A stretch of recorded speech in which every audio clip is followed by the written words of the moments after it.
Welcome to the second audio snippet on our complete coverage of the fourth way, where Ouspensky continues his introduction of the content of the system to his audience. Let's find out what he has to add. I came to two conclusions in the course of these experiments. First, that we do not know enough about ordinary psychology. We cannot study supernormal psychology because we do not know normal psychology. Secondly, I came to the conclusion that certain real knowledge exists, that there may be schools which know exactly what we want to know, but that for some reason they are hidden, and this knowledge is hidden.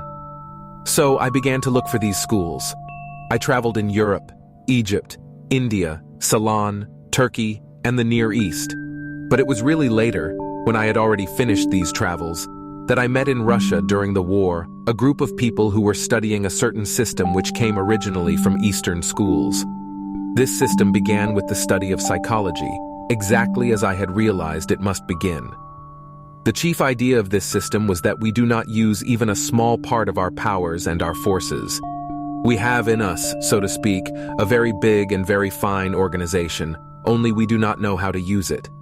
In this group, they employed certain Oriental metaphors, and they told me that we have in us a large house full of beautiful furniture, with a library and many other rooms, but we live in the basement and the kitchen and cannot get out of them. If people tell us about what this house has upstairs, we do not believe them, or we laugh at them, or we call it superstition or fairy tales or fables. This system can be divided into study of the world, on certain new principles, and study of man. The study of the world and the study of man include in themselves a kind of special language. We try to use ordinary words, the same words as we use in ordinary conversation, but we attach a slightly different and more precise meaning to them. Study of the world, study of the universe, is based on the study of some fundamental laws which are not generally known or recognized in science.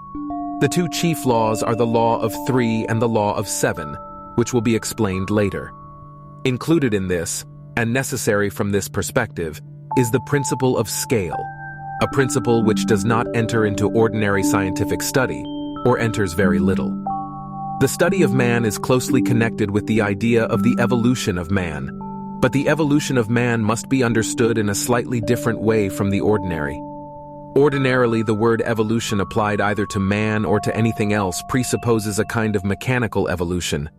I mean that certain things, by certain known or unknown laws, transform into other things, and these other things transform into still others, and so on. But from the perspective of this system, there is no such evolution at all. I do not speak in general, but specifically of man. The evolution of man, if it occurs, can only be the result of knowledge and effort. As long as man knows only what he can know in the ordinary way, there is no evolution for him, and there never was any evolution for him. Serious study begins in this system with the study of psychology, that is to say with the study of oneself, because psychology cannot be studied, as astronomy can, outside oneself. A man has to study himself. When I was told that, I saw at once that we do not have any methods of studying ourselves and already have many wrong ideas about ourselves. So I realized that we must get rid of wrong ideas about ourselves and at the same time find methods for studying ourselves. Perhaps you realize how difficult it is to define what is meant by psychology? There are so many meanings attached to the same words in different systems that it is difficult to have a general definition. So we begin by defining psychology as study of oneself. You have to learn certain methods and principles, and according to these principles and using these methods, you will try to see yourselves from a new point of view. If we begin to study ourselves, we first of all come up against one word which we use more than any other, and that is the word I. We say, I am doing, I am sitting, I feel, I like, I dislike, and so on. This is our chief illusion, for the principal mistake we make about ourselves is that we consider ourselves one. We always speak about ourselves as I, and we suppose that we refer to the same thing all the time, when in reality, we are divided into hundreds and hundreds of different I's. At one moment when I say I, one part of me is speaking, and at another moment when I say I, it is quite another I speaking. We do not know that we have not one I, but many different I's connected with our feelings and desires, and have no controlling eye. These eyes change all the time. One suppresses another, one replaces another, and all this struggle makes up our inner life. Eyes which we see in ourselves are divided into several groups. Some of these groups are legitimate. They belong to right divisions of man, and some of them are quite artificial and are created by insufficient knowledge and by certain imaginary ideas that man has about himself. To begin self-study, it is necessary to study methods of self-observation, but that again must be based on a certain understanding of the divisions of our functions. Our ordinary idea of these divisions is quite wrong. We know the difference between intellectual and emotional functions.